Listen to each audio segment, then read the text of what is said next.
लग जैतौ माटी लग जैतौ सौरी नैका साड़ी में माटी लग जैतौ सौरी नैका साड़ी में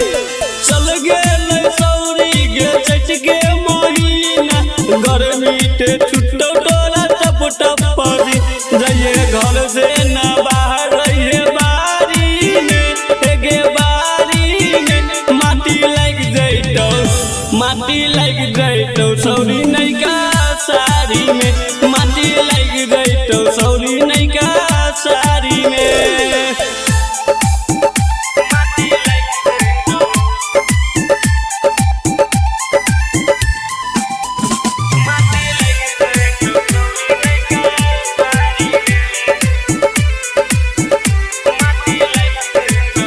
नया नहर नया कोनिया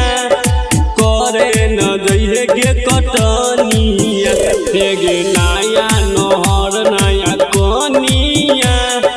करे न जइहे गे कटनिया गे धल जैतौ चलली जवानिया सच कहै छियौ सुन धनिया गे गेहूं के बोझा उठैहे न कपार पे रहिए गे सौरी तू अपना भातार कहियो जाइए न तू खरियानी में माटी लग जैतौ सौरी नैका साड़ी में माटी लग जैतौ सौरी नैका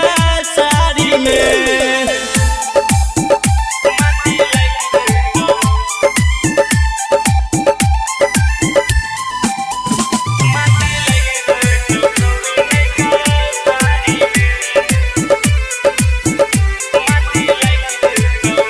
कहियो कैले थे न खेती बाड़ी के ना जइबे के सुन खरियानी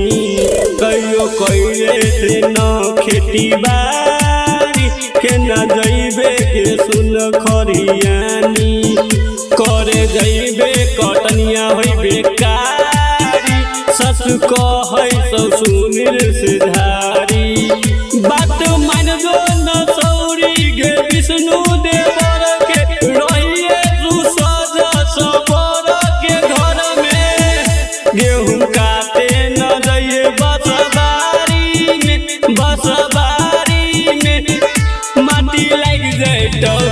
माटी लग जैतौ सौरी नैका